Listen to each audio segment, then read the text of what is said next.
नमस्कार, आप देख रहे हैं काल चक्र। मैं हूं दिव्या अग्रवाल और मेरे साथ हैं प्रश्न कुंडली विशेषज्ञ पंडित सुरेश पांडे जी। बहुत बहुत स्वागत है पंडित जी आपका। जब दवा ना पाए असर तब ग्रहों पर भी डाले नजर और रखें सिर्फ एक व्रत, क्योंकि व्रत भी रखेंगे आपको स्वस्थ। ये तो हम सब जानते हैं कि हमारे देश में भक्ति उपासना का एक रूप व्रत और उपवास भी है, लेकिन क्या आप ये जानते हैं कि व्रत रखने का सीधा संबंध आपकी अच्छी सेहत से भी है। शास्त्रों में तो पहले ही व्रत को स्वस्थ जीवन का आधार बताया गया है, लेकिन अब मेडिकल साइंस भी इस बात को मान चुकी है कि सेहतमंद रहने के लिए व्रत रखना कितना जरूरी है। मेडिकल साइंस की माने तो व्रत हमारी बॉडी को डिटॉक्स करता है, मेटाबॉलिज्म को मजबूत करता है, हमारे फैट को रिड्यूस करता है और बहुत सी बीमारियों से हमें बचाता है। इसलिए आज काल चक्र में पंडित सुरेश पांडे जी आपको बताने वाले हैं कि किस बीमारी से बचने के लिए हमें किस दिन किस विधि से व्रत करना चाहिए। तो अगर आप भी बीमारियों से घिरे हुए हैं और सारी दवाएं बेअसर हो रही हैं, तो आज आपको काल चक्र ध्यान से देखना चाहिए, क्योंकि व्रत रखेंगे आपको स्वस्थ। इसके अलावा अगर आपका भी कोई सवाल है तो आप हमें फोन कर सकते हैं। हमारा नंबर है 012066524415। तो चलिए आज की इस खास चर्चा को शुरू करते हैं और सबसे पहले पंडित जी से जानते हैं। पंडित जी, सबसे पहले आपसे जानना चाहेंगे, ये जो व्रत और उपवास है, इसके बारे में हमारे शास्त्र क्या कहते हैं? देखो, व्रत की जो शास्त्रोक्त परिभाषा है वो परिभाषा है इंद्रिय संयम। व्रत का मतलब होता है इंद्रियों पर संयमन करना, न देखने योग्य वस्तु को न देखना, न सुनने योग्य वस्तु को न सुनना, न छूने योग्य वस्तु को न छूना, न चखने योग्य वस्तु को न चखना, न स्पर्श करने वाली चीज़ों को न स्पर्श करना। ये इंद्रिय संयम है। न सोचने वाले विषय को न सोचना, ये इंद्रिय संयम है। व्रत का शाब्दिक अर्थ जो है वो इंद्रिय संयम है।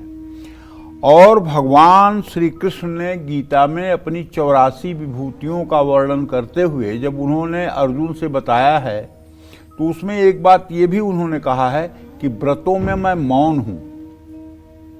अर्थात यदि आप मनसा वाचा कर्मणा मौन हैं तो ये सबसे बड़ा व्रत है। इसको कहते हैं काष्ठ मौन।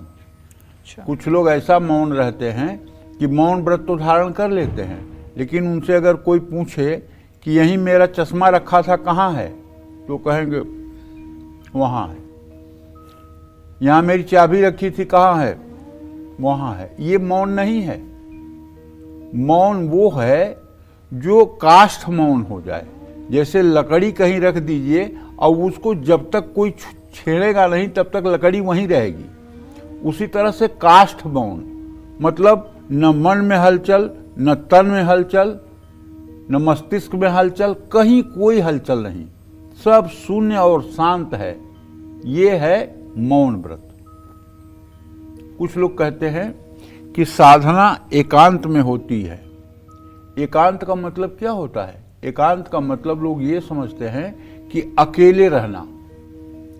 तो इसको अकेलापन तो कह सकते हैं, एकांत नहीं कह सकते हैं। एकांत का शाब्दिक अर्थ है एक पर अंत हो जाए, उसको एकांत कहते हैं।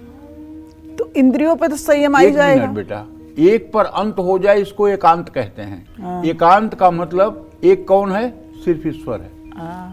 अच्छा। अगर आपकी चित्त वृत्ति सिर्फ ईश्वर में ही केंद्रित होकर के रह जाए और कहीं न जाए तो इसको एकांत कहते हैं। बहुत सही। कमरे में सिटकिनी लगाया, अकेले रह रहे हैं, इसको एकांत नहीं कहते हैं, इसको अकेलापन कहते हैं। मन हर जगह भाग रहा है, चिंतन हर जगह जा रहा है, तो इसको एकांत नहीं कहते, इसको अकेलापन कहते हैं।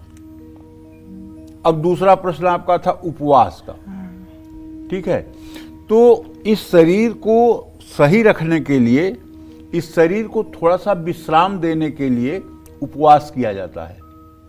उपवास का मतलब कि अल्प आहार लिया जाता है या बिल्कुल निराहार रहा जाता है।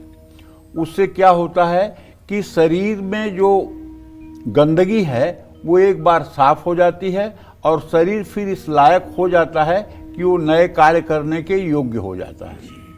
समझ रहे हो? तो उससे अनेकानेक रोगों की समाप्ति होती है। इसलिए हमारे यहाँ सनातन धर्म में बहुत से उपवास का विधान किया गया है। जैसे महिलाओं के लिए सोमवार का व्रत कंपलसरी किया गया है, बृहस्पतिवार का व्रत, प्रदोष का व्रत, चतुर्थी का व्रत। कुछ महिलाएं जो सूर्य की उपासना करती हैं वो सप्तमी का व्रत करती हैं, जो देवी की उपासना करते हैं वो अष्टमी नवमी का व्रत करते हैं। इस तरह से व्रतों का विधान है। समझ रही हो? और हमारे यहाँ नवरात्र का व्रत भी बहुत प्रचलित है। नवरात्र का व्रत का मतलब होता है कि देखो नवरात्र कब कब पड़ते हैं। शारदीय नवरात्र जो शुरू होता है, दिव्या जरा ध्यान से समझो, शारदीय नवरात्र जो शुरू होता है संभवतः अक्टूबर में शुरू होता है। तब तक गर्मी जो है हल्का फुल्का रहती है और ठंडी आने की शुरुआत होती है। बिल्कुल, मतलब मौसम बदल रहा है जी। और इस समय अगर आप ध्यान दोगे तो पूरे देश में बीमारियों की एक लहर चलती है। एक बीमारियों की लहर चलती है और घर में हमारे पुराने अनाज जो हैं वो समाप्त होने लगते हैं और नए अनाज आने लगते हैं अक्टूबर नवंबर से। जी। जैसे ज्वार, बाजरा, नया धान की फसल, ये सब नई फसल आने लगती है। तो आप जो अभी तक 6 महीने तक खा रहे थे, जब उन 9 दिनों में आप उसको खाली करेंगे और फिर से नए अनाज को ग्रहण करेंगे तो आपका स्वास्थ्य ठीक रहेगा। और फिर दूसरा नवरात्र चैत्र का नवरात्र है जी। उस समय जाड़े की समाप्ति होती है और गर्मी की धीरे धीरे शुरुआत वहां से शुरू होती है। उन 9 दिनों में भी बीमारियां प्रायः धरती पर रहती हैं। उस समय भी 9 दिन व्रत करके हम पेट को साफ करते हैं। घर में नया गेहूं आएगा, नया जौ आएगा, नया चना आएगा, नई मटर आएगी, नई फसलें आएंगी। और उन नई फसलों को ग्रहण करने के योग्य हमारा शरीर बन जाएगा। इसलिए ये नवरात्र के व्रत कहे गए हैं। इसको यमद्रष्टा कहा गया है। इन 9 दिनों को यमद्रष्टा भी कहते हैं। यमद्रष्टा माने यमराज नजदीक से आकर के पृथ्वी को देखते हैं। मतलब बीमारियां इस समय में होती ही होती हैं, इसमें कोई दो राय नहीं है। इसलिए व्रत करने वाला बीमारियों के चंगुल में नहीं फंसता है। इसीलिए उपवास, जिसको व्रत भी कहा जाता है, उपवास किया जाता है। तो इंद्रिय संयम, जैसे आपने एक इसका शाब्दिक अर्थ बताया, तो इंद्रिय संयम में तो पंडित जी ये भी कहा जाता है कि इंद्रियों पे संयम, यानी कि आप गरिष्ठ भोजन नहीं करेंगे तो अपने आप ही आप डिटॉक्स हो जाएंगे कहीं ना कहीं। हाँ, बिल्कुल सही कह रही हो। देखो हमारे शास्त्रों में एक बात ये भी कही जाती है कि जैसा खाओगे अन्न वैसा बनेगा मन। जैसा पियोगे पानी वैसी निकलेगी बाड़ी। और जैसा करोगे संग वैसा चढ़ेगा रंग। ठीक है ना? तो जब हम मतलब कि सात्विक भोजन करते हैं, किसी प्रकार का मतलब कि हिंसा से प्राप्त या अन्याय और किसी प्रकार के अनीति से उपार्जित नहीं कोई चीज खाते हैं, तो हमारी बुद्धि सात्विक होती है। और सात्विक बुद्धि में ध्यान भजन सेवा की स्थिति बनती है और हमारी इंद्रियां स्वयं संयमित हो जाती हैं। जी, ठीक है। अब पंडित जी थोड़ा सा और समझाइए, क्योंकि अब तो ऐसा लग रहा है आपकी बात से कि व्रत रखना सिर्फ धार्मिक महत्व नहीं है, हेल्थ पॉइंट ऑफ व्यू से भी बहुत अच्छा है, लेकिन व्रत के मायने थोड़े से बदल गए हैं आज के समय। देखो ऐसा है बेटा ना, सनातन धर्म में जितनी भी विधा कही गई है सब मानव कल्याण के लिए कही गई है। कुछ भी ऐसा नहीं। धर्म क्या है? धर्म की परिभाषा क्या है?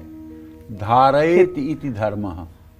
क्या धर्म की परिभाषा है? धारयेत इति धर्मः। जो धारण किया जाए वो धर्म है। जो धारण किया जाए वो धर्म है। और धर्म देश काल परिस्थिति के अनुसार होता है।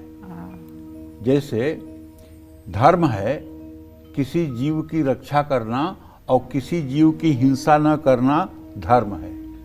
लेकिन लेह में खड़ा हमारा सैनिक और आतंकवादी के प्रवेश को देख करके अगर वो अहिंसा का पुजारी बन जाए तो क्या वो धर्म करेगा? वहां तो उसको गोली चलाना पड़ेगा ना। बिल्कुल। तो देश काल परिस्थिति के हिसाब से क्या धर्म है? तो वही धर्म है उसका। वही धर्म है। तो कहने का मतलब धर्म की बहुत व्यापक परिभाषा है। भगवान कृष्ण से ज्यादा चैलेंज करने वाला अभी तक धरा पर कोई नहीं आया कि धर्म संस्थापनार्थाय संभवाम युगे युगे, धर्म की स्थापना के लिए युग युग में मैं अवतरित होता हूँ, धर्म की स्थापना के लिए। अब आप कहोगे कि उन्होंने तो धर्मराज युधिष्ठिर को झूठ बोलने पर मजबूर किया, क्या स्वस्थामा मरो नरो गजो किमो अपिंजरो, और द्रोणाचार्य को मारा गया। वो उन्होंने तो कर्ण रथ से नीचे था, कर्ण फंसा हुआ था, और तब अर्जुन से कहा मारो मारो, यही समय है जब तुम कर्ण को मार पाओगे। तो कहने का मतलब उन्होंने जयद्रथ को चिरवाया, तो कुछ चीजें ऐसी निहत्थे बर्बरीक के ऊपर चक्र सुदर्शन चला दिया। तो ये सब तो मतलब कि कहीं न कहीं से अगर देखो तो धर्म की कोटि में नहीं आती है, अधर्म हो गया। लेकिन जिससे बड़े धर्म की रक्षा हो, छोटे धर्म का नुकसान हो जाए, वही श्रेयस्कर धर्म है। बहुत सुंदर। एक बात तुम्हें और बता दूं, शिवाजी महाराज 11 साल के थे। शिवाजी महाराज का मतलब छत्रपति शिवाजी महाराज 11 साल के थे, और मुगल सेना मतलब कि उनके राज्य पर चढ़ाई कर दी।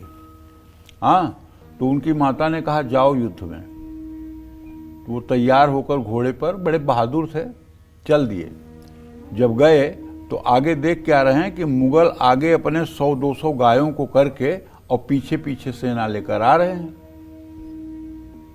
ये डर के मारे भागे, गए अपने माँ के पास, बोले कि क्यों युद्ध नहीं किया?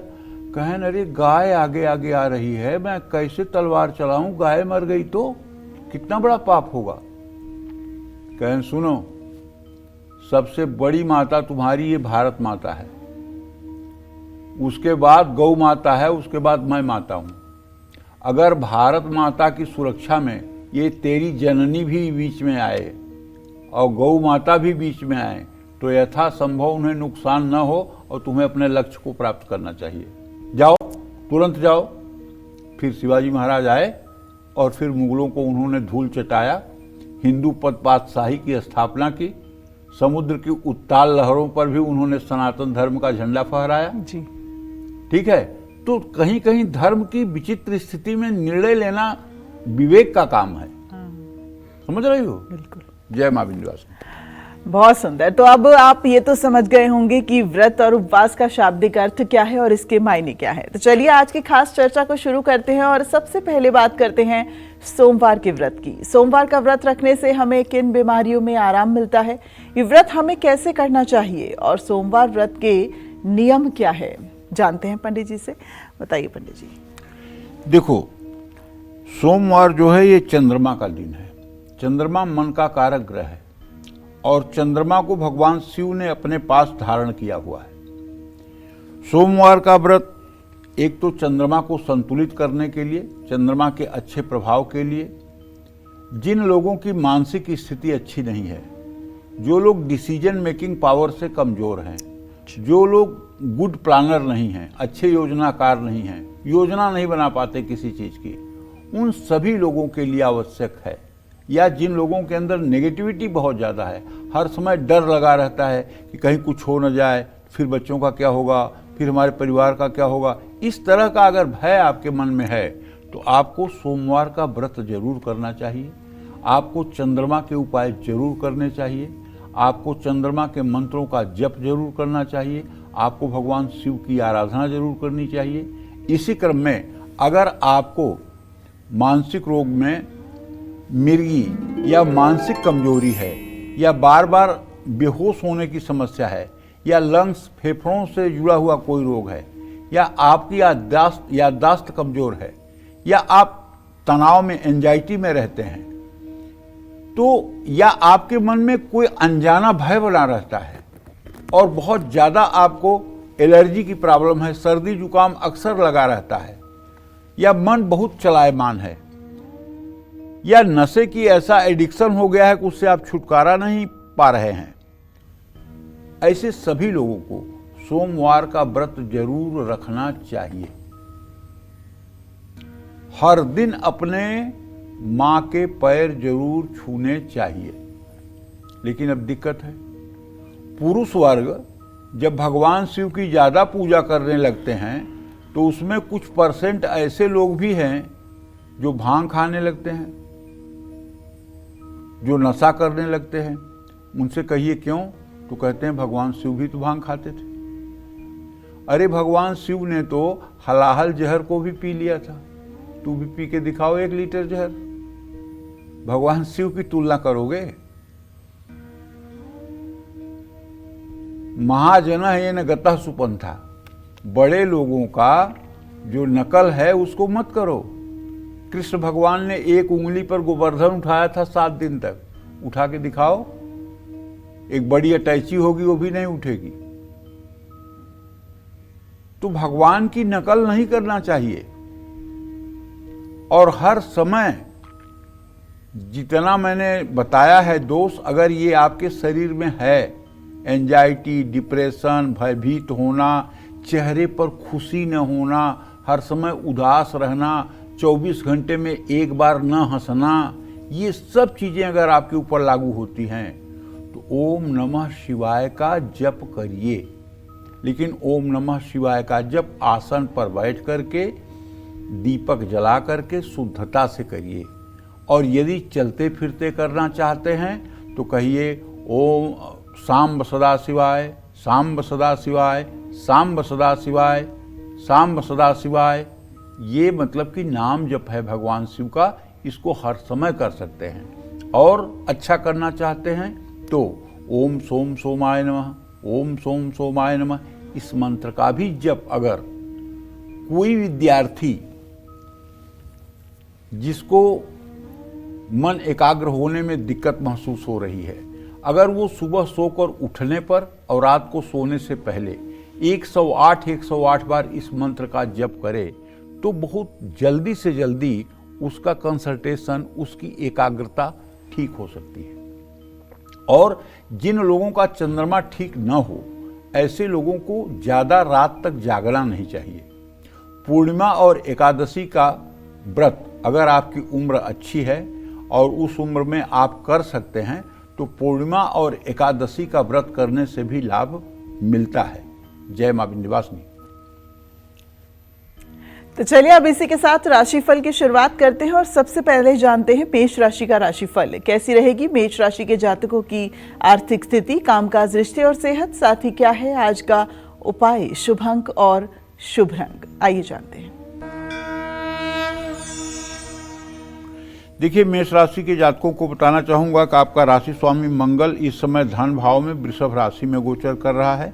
आपके एकादश भाव का स्वामी शनि इस समय व्यय भाव में गोचर कर रहा है।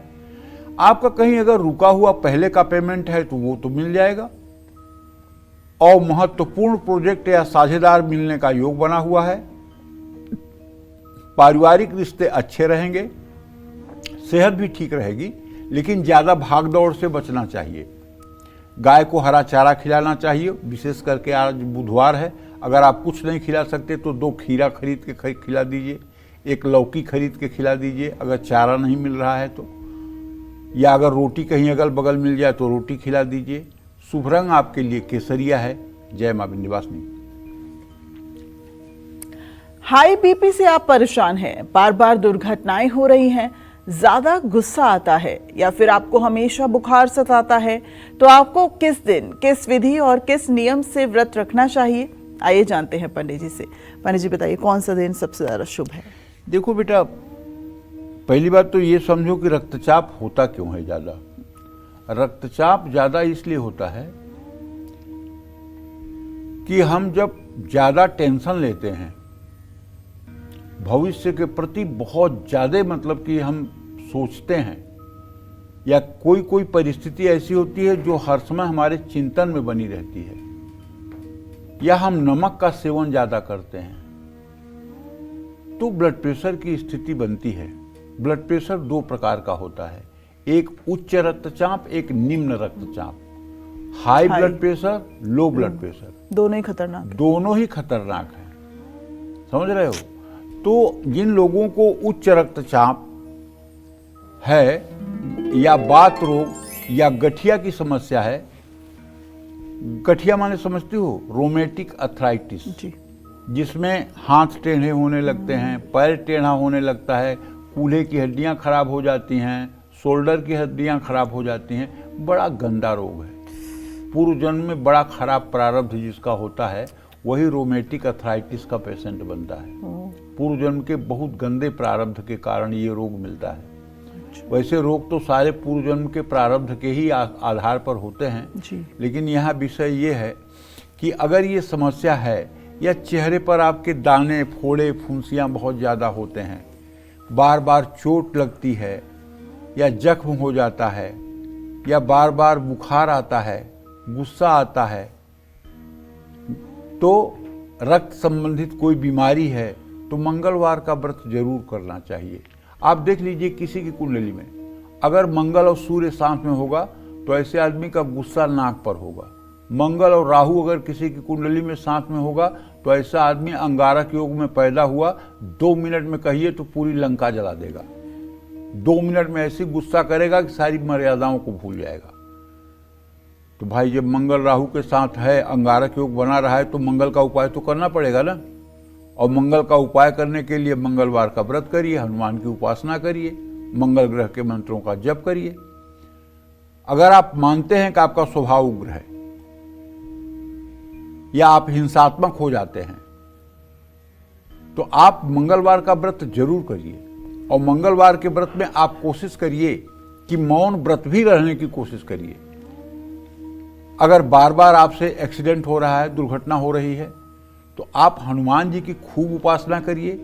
हनुमान चालीसा के साथ बजरंग बाण का भी पाठ करिए। और हाँ, अगर आपका मंगल खराब है तो आप चीनी का सेवन कभी ना करें। आप चीनी की जगह केवल गुड़ का सेवन करें। और किसी काम में जल्दबाजी या अधीरता दोनों ना करें। जमीन पर या काठ की चौकी पर सोना आपके लिए फायदेमंद होगा। जमीन पर नहीं सो सकते हैं तो लो फ्लोर बेड पर आपको सोना चाहिए, लेकिन आपको लकड़ी के ही बेड पर सोना चाहिए। ये बात आपको ध्यान रखना चाहिए।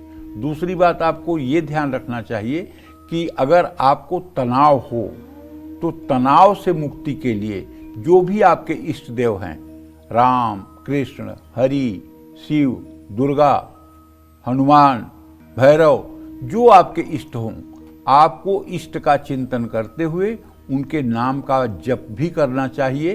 अच्छा हाँ, अगर आप ब्लड प्रेशर के पेशेंट हैं तो एक बार आप मंगल का व्रत बंद भी करिएगा, मेरी बात मत भी मानिएगा तो कोई दोष नहीं होगा।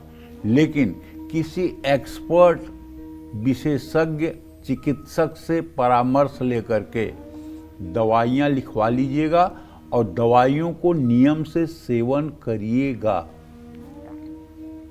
क्योंकि आपको नहीं पता हो, मैं आपको एक बात बताता हूँ, शुगर की वजह से किडनी खराब होने में 5 साल 10 साल लगते हैं, लेकिन हाई ब्लड प्रेशर की वजह से किडनी खराब होने में 1 महीने लगते हैं। अगर ब्लड प्रेशर हर समय अनियंत्रित है तो किडनी को फेल होने में महीने 2 महीने लगते हैं, जो बहुत लाइलाज है।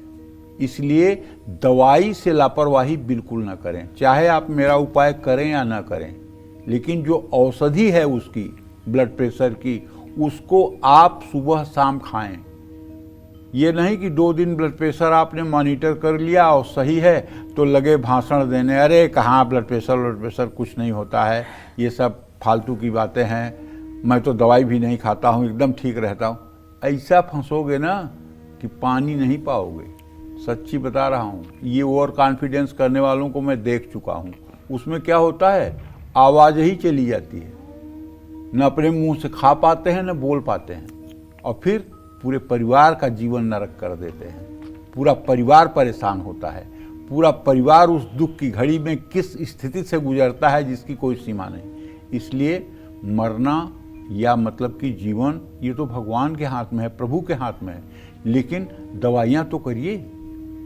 लक्ष्मण को शक्ति लगी थी तो राम जी तो परम ब्रह्म परमेश्वर थे, वो चाहते तो ऐसे हाथ कर देते तो लक्ष्मण उठ के बैठ जाते। लेकिन सुसेन वैद्य को बुला करके सजीवन बूटी मंगाई गई हनुमान जी से, और सजीवन बूटी लक्ष्मण को पिलाई गई, तब वो लक्ष्मण चेतना में आए। ये संदेश देना चाहते थे राम जी कि अगर कोई बीमारी है तो उसकी औषधि जरूर करो। ऐसा नहीं है कि किसी पोंगा पंडित के कहने में आकर के केवल उपाय करते रहो और इलाज मत करो, दवाइयाँ मत लो, डॉक्टर से परामर्श न करो। ऐसी गलती कभी नहीं करना चाहिए।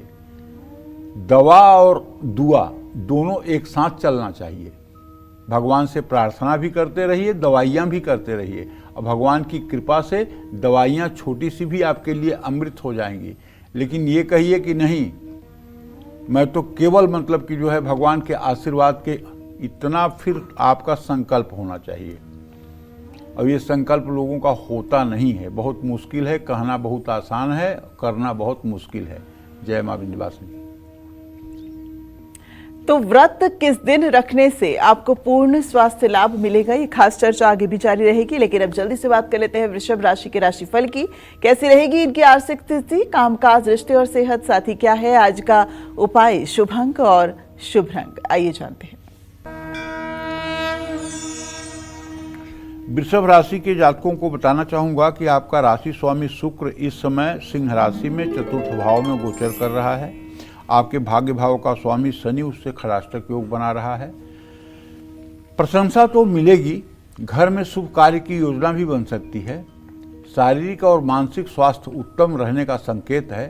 सोच समझकर कोई नया निवेश करिए। भगवान शिव का जलाभिषेक करिए। शुभ अंक आपके लिए 8 है, शुभ रंग आपके लिए लाल है। जय मां विंध्यवासिनी। तो चलिए अब बात करते हैं बुधवार के व्रत की। किन बीमारियों से राहत दिलाता है बुधवार का व्रत, इस व्रत को रखने के क्या है नियम, और सेहतमंद रहने के लिए बुधवार के दिन आपको कौन से उपाय करने चाहिए, जानते हैं पंडित जी से। पंडित जी बताइए, बुधवार का दिन किसके लिए अच्छा रहता है? देखो ऐसा है दिव्या, लोग राहु के नाम पे डरते हैं, शनि के नाम पे डरते हैं, केतु के नाम पे डरते हैं, लेकिन किसी को बुध के नाम पे डरते देखा? ना, कभी नहीं, कभी नहीं ना। हाँ, क्यों नहीं डरते हैं? क्योंकि लोग अपनी दुकान तो राहु और केतु के नाम पे चलाते हैं, शनि के नाम पे चलाते हैं, बुध का तो पता ही नहीं। और जितने धरती में ऑटिज्म के या लोअर सिंड्रोम के मतलब कि बच्चे मिलेंगे, जो ऑटिज्म के शिकार हैं बच्चे, जो अपने से बोल नहीं पाते हैं, जो अपने से सुसु पोटी नहीं कर पाते हैं, जो अपने से रास्ता नहीं ढूंढ पाते हैं, उन सभी बच्चों की कुंडली में एक चीज कॉमन होगा कि उनका बुध अस्त होगा। एक चीज कॉमन होगा कि उनका बुध अस्त होगा। बुध तो बहुत शक्तिशाली है। तो अब बुध इतना बड़ा रोग दे सकता है और उस बुध की कहीं चर्चा ना हो, ये क्या है? विडंबना नहीं तो और क्या है? बहुत बड़ी विडंबना। क्यों? बुधेन बुद्धि सदनर्थ संस्था, बुध बुद्धि का कारक ग्रह है, और जब वो अस्त हो गया तो बुद्धि ही खत्म हो गई। स्मरण शक्ति, वक्तृत्व शक्ति, बोलने की शक्ति, किसी को जवाब देने की शक्ति, ये सब बुध देता है। और बुध को लोग फॉर ग्रांटेड लेते हैं। न बुधवार का जल्दी आप किसी को व्रत करते हुए सुनेंगे, न बुधवार का किसी को उपाय करते हुए सुनेंगे। बिल्कुल।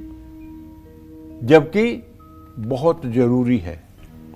जिन लोगों की एकाग्रता और याददाश्त दोनों कमजोर है, जो लोग सही समय पर डिसीजन नहीं ले पाते हैं, जिन बच्चों या बड़ों को बोलने में तकलीफ है, हकलाहट होती है, जिनकी इम्यूनिटी रोग प्रतिरोधक क्षमता कमजोर है, जिन लोगों को बार बार कान, नाक या गले में तकलीफ होती है, या जिन लोगों को सूंघने की शक्ति खत्म हो जाती है, जिन लोगों के नसों में दर्द रहता है, कान से कम सुनाई देता है, और नाना प्रकार के चर्म रोग हैं, सफेद कुष्ठ रोग है, ये शनि चंद्रमा बुध इकट्ठा हो जाएगा तो सोनबहरी सफेद कुष्ठ रोग हो जाएगा। अगर यही शनि चंद्रमा के साथ हो जाएगा, बुध के साथ हो जाएगा, पापक ग्रह की दृष्टि में हो जाएगा तो एक्जिमा हो जाएगा, शरीर से मवाद निकलने लगेगी। और अगर केवल बुध पापक ग्रहों से दृष्ट है तो चेहरे पर फोड़े फुंसियां दिखाई देने लगेंगे। अगर यही बुध पापक ग्रहों से पीड़ित है तो श्वास की नली में दिक्कत हो जाएगी। अगर उस पर मंगल और शुक्र और शनि का भी प्रभाव हो गया तब तो मतलब कि खाने वाली नली में कैंसर होने की भी संभावना हो जाती है। तो भैया कहने का मतलब ये है कि बुध का भी उपाय होना चाहिए। अगर समय से पहले आपके दांत खराब हो रहे हैं या कान बह रहा है, तो बुधवार का व्रत जरूर करना चाहिए। और बुधवार को तुलसी के पत्ते का सेवन भी करना चाहिए। और भगवान गणेश को बुधवार के दिन लड्डू और दूर्वा अर्पित करना चाहिए। भोजन में सलाद और हरी सब्जियों का ज्यादा सेवन करना चाहिए। और तो और अगर बुध ग्रह आपका खराब है तो आपको प्रातः काल स्नान करके सूर्य को अर्घ्य देने के बाद 5 बार नाड़ी शोधन प्राणायाम करना चाहिए। और उसके बाद आपको कम से कम 3 माला गायत्री मंत्र का जप करना चाहिए। और जिन लोगों के बच्चे ऑटिज्म के शिकार हैं या मंगोल बीमारी है या लोअर सिंड्रोम की बीमारी है, तो ऐसे सभी लोगों से कहना चाहता हूं कि आप अपने घरों में अपने बच्चों को ठीक करने के लिए औषधि के साथ साथ नित्य कोशिश करिए 12 माला सुबह 12 माला शाम, सूर्योदय के बाद सूर्यास्त से पहले गायत्री मंत्र का जप करना शुरू करिए। और एक माला से हवन सुबह, 1 माला से हवन शाम को गाय के घी से करिए, आम की लकड़ियां जला करके तांबे के हवन कुंड में। और ये उपाय कम से कम 24 महीने करिए। और दवाइयां करते रहिए, मैं मना नहीं करूंगा। आप देखिए ईश्वरी चमत्कार होगा और आपका संतान काफी हद तक अच्छा हो जाएगा। बाकी आप चाहे जितना पैसा फूंक करके कोई पूजा करवा लीजिए, चाहे जितना पैसा फूंक कर कोई दवाई करवा लीजिए, कहीं कुछ चमत्कार नहीं होना है। गायत्री मंत्र से ही चमत्कार होना है। गायत्री छंदसाम मातेत, गायत्री वेदों की माता है। 7 चक्रों को एक्टिवेट करने में ये सक्षम है। अगर आप गायत्री की साधना करेंगे, आपके घर का वायुमंडल पॉजिटिव होगा तो उसमें रहने वाले लोगों का रोग भी समाप्त होगा। जय मां विंध्यवासिनी। तो वीरवार यानी बृहस्पतिवार का दिन व्रत रखने के लिहाज से कैसा है और कैसे स्वास्थ्य लाभ देगा ये भी बताएंगे। लेकिन अब बात कर लेते हैं मिथुन राशि के राशिफल की। कैसा रहेगा मिथुन राशि के जातकों का आज का पूरा दिन, आइए जानते हैं। देखिए, अगर आपकी मिथुन राशि है तो बुधादित्य योग बना हुआ है। पैसों के मामले में तो आपको लाभ मिलता हुआ दिखाई दे रहा है। तरक्की का योग भी बन रहा है और विद्यार्थियों को सबसे ज्यादा फायदा मिलने की संभावना है। अविवाहितों के लिए रिश्ता आ सकता है। सेहत अच्छी रहेगी। वाणी पर संयम रखिए। किसी जरूरतमंद की मदद करिए। शुभ अंक आपके लिए 1 है। शुभ रंग आपके लिए बादामी है। जय मां विंध्यवासिनी। अब बात कर्क राशि के राशिफल की, तो जानते हैं कैसा रहेगा कर्क राशि के जातकों का आज का पूरा दिन।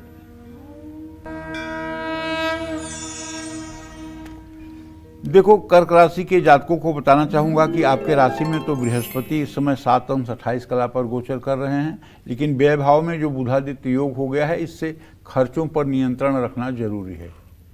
बेवजह की खरीदारी ना करें। धैर्य और समझदारी से चुनौतियों पर विजय मिलेगी। परिवार का सहयोग मिलेगा। सेहत के प्रति लापरवाही न करें। महत्वपूर्ण फैसलों में जल्दबाजी में निर्णय न लें।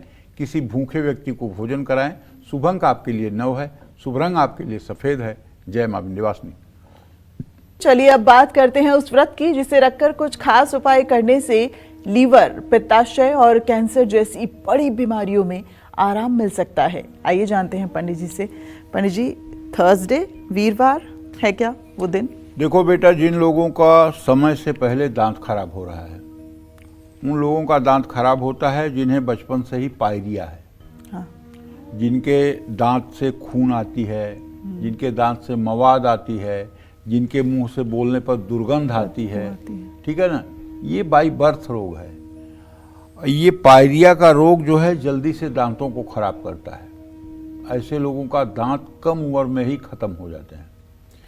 जिन लोगों को समय से पहले ही दांत खराब हो रहे हैं, जिन लोगों के आंतों में तकलीफ है, बार बार आपको पीलिया हो जाता है, लीवर की समस्या है, पित्ताशय का रोग है, नींद नहीं आने की समस्या है, या कैंसर जैसी कुछ बीमारियां हैं, गंभीर बीमारियां हैं, ऐसे लोगों को बृहस्पतिवार, गुरुवार का व्रत जरूर करना चाहिए। गुरुवार का व्रत करना चाहिए और भगवान विष्णु के सहस्र नाम का पाठ करना चाहिए। और झूठ तो बिल्कुल नहीं बोलना चाहिए। और अपने माथे पर गुरुवार को केसर या हल्दी का टीका जरूर लगाना चाहिए। सात्विक भोजन केवल करना चाहिए। विष्णु सहस्त्र नामावली का सुबह शाम पाठ अवश्य करना चाहिए। यदि आपने विष्णु सहस्त्र नामावली का पाठ सुबह शाम कर लिया तो आप मानिए, एक तो अगर भगवान की कृपा से आपका आयुर्दाय लंबा है तो आप स्वस्थ हो जाएंगे, लेकिन अगर आयुर्दाय लंबा नहीं है, मृत्यु आ ही गई है, तो भाई उसे कौन रोक सकता है। लेकिन अगर आप विष्णु सहस्त्र नाम का पाठ कर रहे हैं या सुन रहे हैं तो ये मैं दावे के साथ कह सकता हूं कि आपकी इस जन्म के बाद दुर्गति नहीं होगी। विष्णु सहस्त्र नाम का शब्द कान में जब आपके पड़ेगा तो आपकी दुर्गति रुक जाएगी, इसमें कोई दो राय नहीं है। कहते हैं कि जो काशी में मरते हैं वो चाहे अमीर हो चाहे गरीब, चाहे पापात्मा हो चाहे पुण्यात्मा, चाहे जीव हो और चाहे मनुष्य, कोई भी जंतु हो या मानव, वहाँ मरने वाला हर कोई मुक्ति पा जाता है, ये हमारे शास्त्र कहते हैं। और मुक्ति पाने के पीछे जो रहस्य है वो ये है कि भगवान शिव उस जीव के कान में राम राम कहते हैं, तारक मंत्र सुनाते हैं, जिससे जीव मुक्त होता है। तो कहने का आशय ये है कि आप गुरुवार का व्रत करके भगवान श्री हरि विष्णु की पूजा करके तमाम रोगों पर विजय प्राप्त कर सकते हैं। जय मां विंध्यवासिनी। चलिए जानते हैं सिंह राशि का राशिफल कैसा रहेगा आज का इनका पूरा दिन। सिंह राशि के जातकों को बताना चाहूंगा कि देखिए, आपके राशि में शुक्र केतु की स्थिति हो गई है। आपका राशि स्वामी एकादश भाव में है। आर्थिक स्थिति मजबूत रहेगी।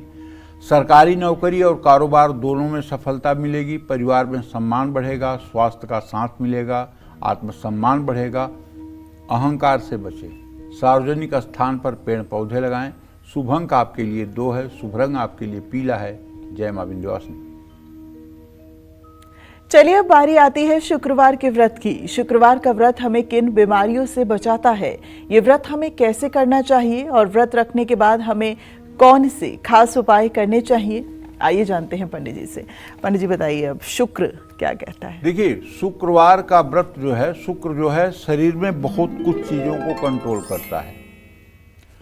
और शुक्र अगर आपकी कुंडली में अस्त हो जाए, शुक्र आपकी कुंडली में पाप पीड़ित हो जाए तो तमाम रोग होते हैं। इससे सारे हार्मोन्स डिसबैलेंस हो जाते हैं। जिन लोगों को पित्ताशय या गुर्दे में पथरी है, जिनको बार बार यूरिन इन्फेक्शन होता है, जिनका प्रोस्टेट बढ़ा हुआ है, या मोतियाबिंद की प्रॉब्लम हो रही है, या नसों में खिंचाव रहता है, या यौन रोग है, पुरुष है तो स्पर्म काउंट 0 है, महिला है तो अंडे नहीं बनते हैं, पैर या हाथ के अंगूठे में दर्द है, त्वचा स्किन से संबंधित भी बीमारी है, ऐसे लोगों को तो शुक्रवार का व्रत जरूर रखना चाहिए। शुक्रवार को माँ लक्ष्मी की उपासना करना चाहिए और हो सके तो श्री सूक्तम के 16 मंत्रों का 16 बार सुबह शाम पाठ अवश्य करना चाहिए। और ऐसे लोगों को अपने घर में स्फटिक का श्रीयंत्र रखना चाहिए। दक्षिणावर्ती शंख से उसका अभिषेक करना चाहिए। क्रमशः जल से, दूध से, गन्ने के रस से, शहद से, घी से, दही से अभिषेक करना चाहिए। धूप दीप नैवेद्य के साथ पूजन करना चाहिए। और अपने भोजन का कुछ हिस्सा पहले गाय को निकाल देना चाहिए, थोड़ा हिस्सा कुत्ते और कौवे को निकाल देना चाहिए।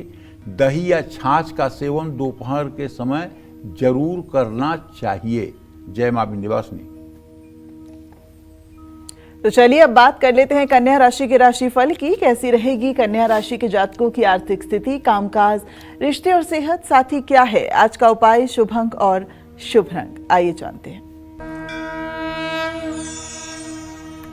कन्या राशि के जातकों को बताना चाहूंगा कि आपका राशि स्वामी बुध इस समय आपके आजीविका के स्थान में गोचर कर रहा है। आर्थिक स्थिति में सुधार तो होता हुआ दिखाई दे रहा है, बचत भी होगी और मेहनत और योजनाएं आपकी सफल होंगी। परिवार में सुख शांति रहेगी, स्वास्थ्य सामान्य रहेगा। छोटी छोटी बातों पर आपको तनाव नहीं लेना चाहिए। माँ लक्ष्मी की पूजा उपासना करनी चाहिए। शुभ अंक आपके लिए 6 है। शुभ रंग आपके लिए आसमानी है। जय मां विंध्यवासिनी। चलिए अब बात करते हैं शनिवार के व्रत की। किन बीमारियों से राहत दिलाता है शनिवार का व्रत? इस व्रत को रखने के क्या नियम है और सेहतमंद रहने के लिए शनिवार के दिन आपको कौन से उपाय करने चाहिए, जानते हैं पंडित जी से। पंडित जी एक बार नियम भी बताइएगा कि कौन से दिन ये जो हम व्रत कर रहे हैं इसके नियम क्या है, क्योंकि व्रत में तो सब कुछ खा रहे हैं आजकल लोग। शनि के कारण लंबे समय तक चलने वाली बीमारियां होती हैं। शनि की महादशा में शुक्र की अंतर्दशा हो, शनि की दृष्टि शुक्र के ऊपर हो या शुक्र शनि की युति हो, दशा महादशा में हो, तो ऐसे समय में ही कैंसर होता है, जो शरीर को विकृत कर देता है।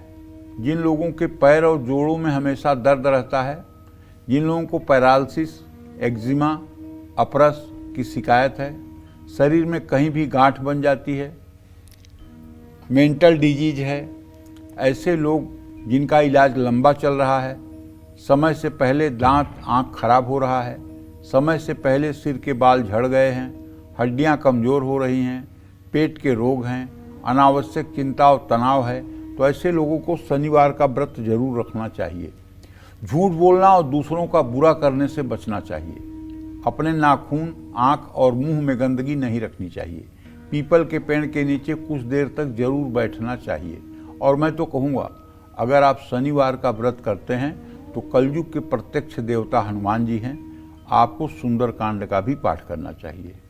अगर आप रामचरितमानस के सुंदरकांड का नित्य पाठ करना शुरू कर दें तो मैं विश्वास के साथ कह सकता हूं, जो मेरा आजमाया हुआ है, अगर आप 100 दिनों तक सुंदरकांड का अनवरत कंटिन्यू पाठ कर दें और सायंकाल में पाठ करें, हनुमान जी के चित्र के सामने दिया जला करके, धूप दीप नैवेद्य से पूजन करके और श्रद्धा पूर्वक, स्नेह से और उत्साह के साथ सुंदरकांड का पाठ करें, लड्डू और तुलसी के पत्ते का प्रसाद चढ़ाएं, तो मैं विश्वास के साथ कह सकता हूं कि 100 दिनों के अंदर ही आपको राहत महसूस होगी और दवाइयां काम करने लगेंगी। जय मां विंध्यवासिनी। चलिए अब बात करते हैं तुला राशि के राशिफल की। कैसा रहेगा तुला राशि के जातकों का आज का पूरा दिन, आइए जानते हैं। तुला राशि के जातकों को बताना चाहूंगा कि आपके धन भाव का स्वामी मंगल इस समय अपने भाव को पूर्ण दृष्टि से देख रहा है। आपकी आर्थिक स्थिति मजबूत रहेगी। सहयोगियों और वरिष्ठ अधिकारियों का सहयोग भी आपको मिलेगा। और सबसे बड़ी सुख की बात यह है कि आपका वैवाहिक जीवन सुखी रहेगा और पुराने रोगों से भी आपको मुक्ति मिल जाएगी। फैसला लेते समय दूसरों की सलाह आपको माननी चाहिए। मसूर की दाल का दान करना चाहिए। शुभ अंक आपके लिए 7 है। शुभ रंग आपके लिए गुलाबी है। जय मां विंध्यवासिनी।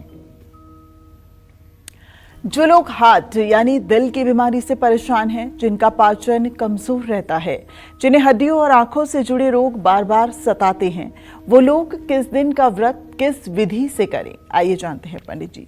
पंडित जी, विधि भी बहुत इंपॉर्टेंट है। विधि तो बहुत इंपॉर्टेंट है ही है। हर चीज की विधा बहुत जरूरी है। आप उसको करने का जो तरीका है, अगर उसमें आपने गलती कर दिया तो कर्मकांड हो, पूजा पाठ की विधि हो, या मतलब कि जीवन शैली हो, अगर आप उसका सही जो धार्मिक महत्व है उसके अनुसार आचरण नहीं करेंगे तो सब अनर्थ ही हो जाएगा ना। मतलब इंद्रियों पे संयम रखने के साथ साथ विधि। हाँ, यही बात तो अर्जुन पूछते हैं भगवान कृष्ण से कि जो लोग शास्त्र विधि से हट करके और बड़ी श्रद्धा के साथ आपकी पूजा करते हैं, बड़ी श्रद्धा के साथ आपकी पूजा करते हैं, लेकिन शास्त्र विधि के विपरीत करते हैं, वो आपके कैसे वाले भक्त हैं? तो भगवान कहते हैं वो तामस भक्त हैं। मैं स्वीकार तो उसको भी करता हूं, लेकिन वो सात्विकी नहीं है। क्यों? क्योंकि गीता में भगवान ने कहा है 16वें अध्याय के 24वें श्लोक में कि तस्मात् शास्त्रम प्रमाणम च कार्य व्यवस्थितौ। हमारे हर पुराण में, शास्त्रों में हमारी दिनचर्या कैसी होनी चाहिए, हमारा रहन सहन कैसा होना चाहिए, हमारा खान पान कैसा होना चाहिए, हमारा चिंतन आहार व्यवहार कैसा होना चाहिए, ये शास्त्रों में निर्दिष्ट है। कैसे कैसे हमें रहना चाहिए और उन्हीं रास्तों पर हमें चलना चाहिए। लेकिन ये कलयुग है।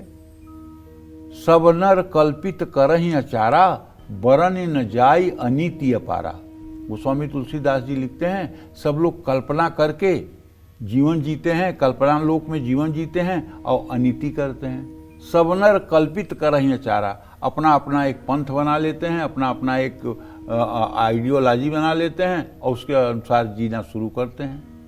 शुभ अशुभ भूषण धरे, भच्छा भक्ष जे खाएं, ते कलयुग में सिद्ध नर पूज्य ते कलयुग माय। कहने का मतलब जिन लोगों को हृदय रोग है, जिनको टीबी हुआ है, जिन लोगों का पाचन तंत्र कमजोर है, जिन लोगों की हड्डियां और आंखें पहले से ही कमजोर हो चुकी हैं, ऐसे लोगों को रविवार का व्रत जरूर रखना चाहिए।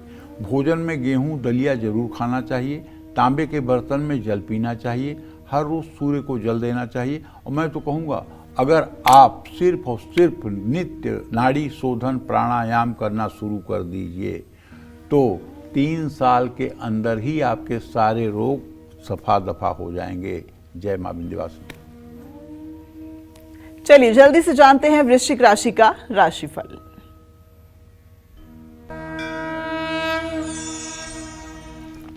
वृश्चिक राशि के जातकों को निवेश सोच समझकर करना चाहिए। आत्मविश्वास में चुनौतियों पर विजय, आत्मविश्वास से चुनौतियों पर विजय मिलेगी। परिवार आपके साथ खड़ा रहेगा। स्वास्थ्य ठीक रहेगा, लेकिन तनाव से बचें, क्रोध और जल्दबाजी से बचें। चिड़ियों को 7 तरह का अनाज डालें। शुभ अंक आपके लिए 2 है, शुभ रंग आपके लिए गहरा पीला है। जय मां विंध्यवासिनी। चलिए अब बात करते हैं धनु राशि के राशिफल की। क्या कहता है धनु राशि का राशिफल, कैसा रहेगा धनु राशि के जातकों का आज का पूरा दिन, आइए जानते हैं। भाई देखिए, अगर आपकी धनु राशि है तो मैं आपको बताना चाहूँगा कि बृहस्पति की स्थिति भले ही आपसे षडाष्टक योग की है, लेकिन शनि की स्थिति बृहस्पति से पंचम नवम है, इसलिए पैसे का लाभ होने का तो अच्छा योग बना हुआ है। नई योजनाओं पर आप काम शुरू कर सकते हैं और परिवार के साथ बहुत बढ़िया समय आपका व्यतीत होगा। स्वास्थ्य भी आपका ठीक रहेगा। किसी भी काम में ओवर कॉन्फिडेंस से बचिए। आप बजरंग बाण का भी पाठ करिए। शुभ अंक आपके लिए 8 है, शुभ रंग आपके लिए हरा है। जय मां विंध्यवासिनी। अब बात करते हैं मकर राशि के राशिफल की और जानते हैं आज इनका भाग्य कितना मजबूत है। मकर राशि का स्वामी शनि इस समय चंद्रमा के साथ तृतीय भाव में गोचर कर रहा है और द्वितीय भाव में राहु है। देखिए, बृहस्पति की दृष्टि पड़ रही है पूरी, जिसके कारण आर्थिक स्थिति तो आपकी थोड़ी सी स्ट्रांग होगी और सभी जिम्मेदारियां भी आप ठीक से निभा पाएंगे। जीवन साथी का सहयोग भी मिलेगा।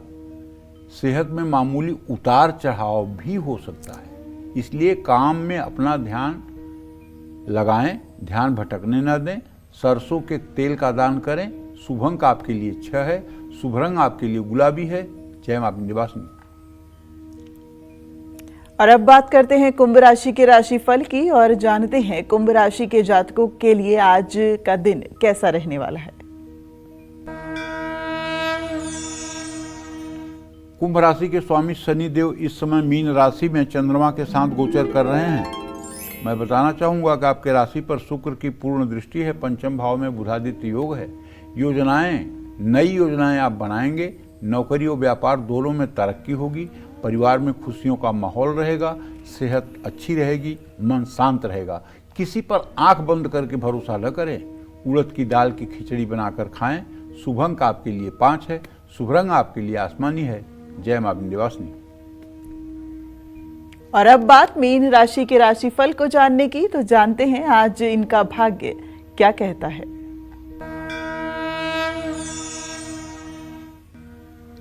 देखिए, मीन राशि के जातकों को तो सीधी सीधी बात कहूंगा कि बृहस्पति की अगर पूर्ण दृष्टि आपके राशि पर है तो आर्थिक स्थिति में तो सुधार होना ही है। पुराने प्रयासों का भी शुभ फल अब आपको मिलने वाला है। परिवार का सहयोग भी मिलेगा। शरीर और मन दोनों स्वस्थ रहेंगे। बस भावनाओं में बहकर फैसले मत लीजिए। केले के पेड़ में जल चढ़ाइए। शुभ अंक आपके लिए 2 है। शुभ रंग आपके लिए नीला है। जय मां विंध्यवासिनी। और इसी के साथ हमारी एक काल चक्र की दर्शक हमारे साथ जुड़ गई हैं, मध्य प्रदेश से मेहरबान हमारे साथ जुड़ गई हैं। आपका बहुत स्वागत है काल चक्र में। मेहरबान जी, अपना सवाल कीजिए पंडित जी से। जी प्रणाम पंडित जी। हाँ, सदा सुखी रहिए। जी पंडित जी, मेरा जन्म है 24 अगस्त 1973।